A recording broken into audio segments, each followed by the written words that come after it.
we need to think about it. Yes, tunahitaji kuifikiria jambo lako, tumelisikiliza, ni zuri na tutalifikiria and then tutakujibu. Yes, we need to think about it. Most of sales people wanaface challenge kubwa sana. Wanaface tunasema objection kwenye kuuza sana. Unakuta unaenda kuuza lakini unakuta na face changamoto kama hii. Na wale ambao ni inexperienced sales people, they give up. Lakini kwa wale ambao ni sales immigrant, they know how to handle this objection. It's very easy and it's very simple. Ni rahisi sana kuhandle objection kama hii. I'll think about it inamaanisha nini? Kwanza, I'll think about it kwamba maybe mteja haujampa nini, kwamba haujampa sababu za kutosha kwa nini afanye kazi na wewe. Na maybe kuna vitu ambavyo vipo unspoken, mteja anakuwa navyo, vitu ambavyo ni unspoken ambavyo kwamba mteja kama mteja anafikiri kwamba anahitaji kwamba kuvidiscuss ili apate relief kwamba je kufanya biashara na wewe ipo sawa au haipo sawa. Ndio maana kubwa ambayo ipo pale. Kwa kuna kuwa na unspoken objection au kuna kuwa na vitu ambao ni resistance ambazo kwamba zipo lakini kwamba mteja hataki kuambia. Kwa as a sales immigrant unataka utambue kwamba pale kuna unspoken objection na kuna resistance ambayo ipo kubwa ambayo mteja hataki kuiongelea na mteja anataka kubaki nayo moyoni. Kwa hiyo at the end of the day, kama wewe ni professional au tuseme ni wewe ni sales immigrant and you sell like an immigrant, kwamba wanataka uitambue na namna gani sasa kumapproach mteja. I know Mr. James. Mr. James hapa tumchukulia kama yeye ni prospect. Kwamba Mr. James najua kwamba nyinyi ni kampuni kubwa na mna operation kubwa na mpo katika nchi nyingi na mnakuwa na mipango ya miaka 5 na miaka 10, miaka 20 na mwaka mmoja. Kwa hiyo I know that you know what exactly you want. Maybe there's something that I need to clarify from, nataka clarify kutoka upande wako. So, is there anything maybe you think kwamba au unaona kwamba kwa nini kwamba tuweze kufanya biashara na wewe itaweza kurahisisha jambo kwa urahisi au namna moja au nyingine? Au kuna jambo lolote ambalo kwamba ungependa labda nilitolee clarification Mr. James ili tuweze kufanya biashara mimi na wewe? So, hiyo ni baadhi ya maswali ambayo unatakiwa ya pause ili kumvuta sa mteja ili aweze kuongea zile unspoken objection. Kwa sababu I'll think about it ni kwamba mteja, makampuni wanajua wanachokitaka. Wengi makampuni karibia yote yana mipango ya miaka 10, miaka 5, miaka 2, mwaka mmoja, miezi 5, miezi 6. So they know exactly what they want. So akwambia think about it kwamba ni resistance kwamba anataka kutofanya biashara na wewe, lakini kwamba kuna vitu ambavyo vipo behind the scene. Kwamba hivyo vitu ambavyo vipo behind the scene, asa wewe kama sales immigrant unataka utambue kwamba sasa ili uweze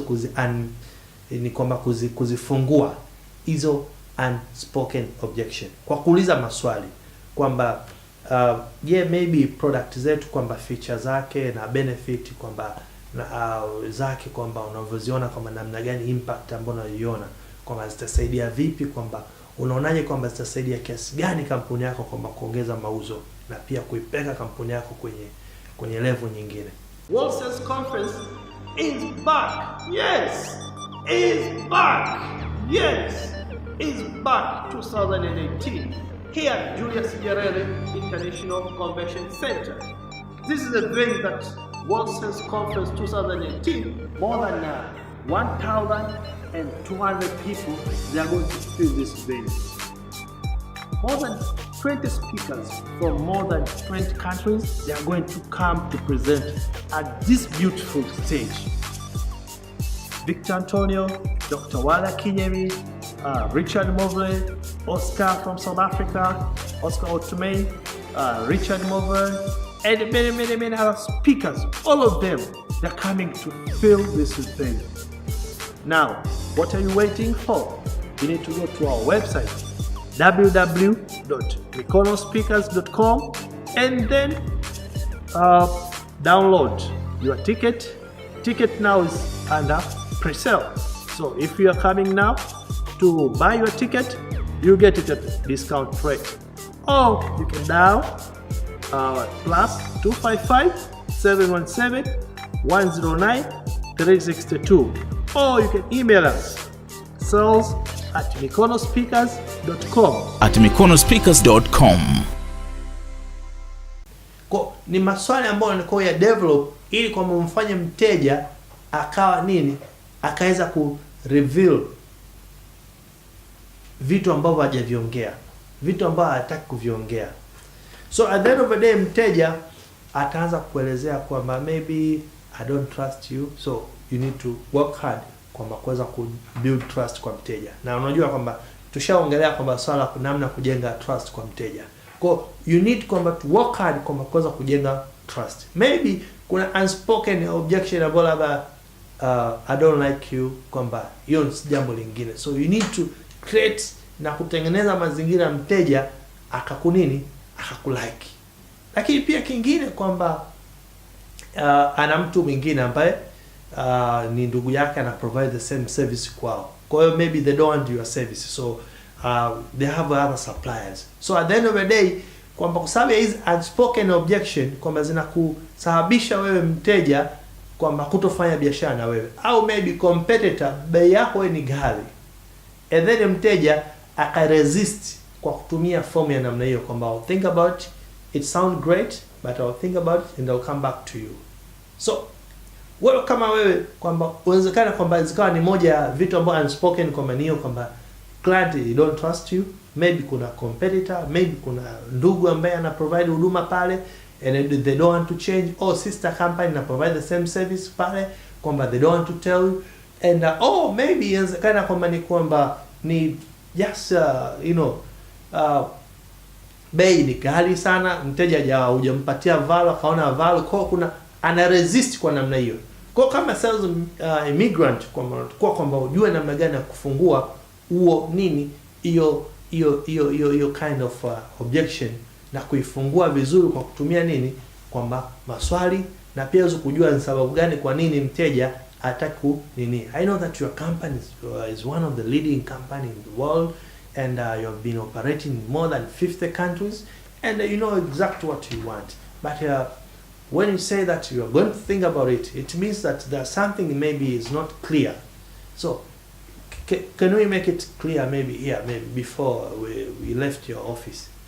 What is your concern, Mr. James?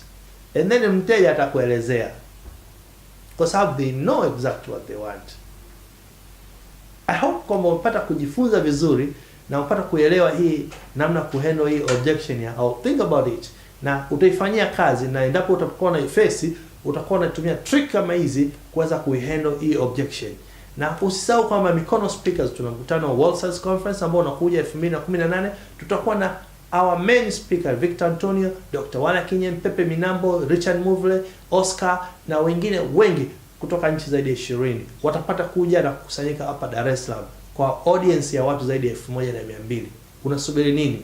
Pata tiketi yako sasa hivi ambao unaweza kutupigia 0717109362 au sales@mikonospeakers.com na uweze kujipatia tiketi yako na tuweze kwamba kufanya biashara na wewe na uweze kugrow mauzo yako mpaka 40%, 48%, 100 hadi 200. Wengine wanaongoza mauzo yao mpaka 300. So why don't you try us and then we'll see. Karibu mheshimiwa. Nashukuru sana.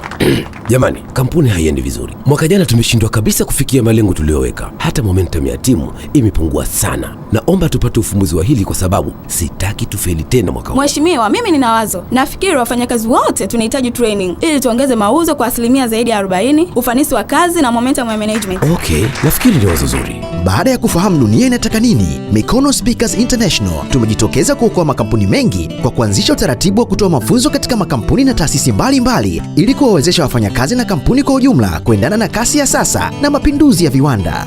Mikono Speakers International tunatoa mafunzo ya aina zote, tailor-made training na mafunzo yanayoendana na kalenda yetu, aina zote za technical na management training. Wasiliana nasi kwa 0717109362 au email sales@excel.co.tz. Mikono Speakers, join hands to transform lives.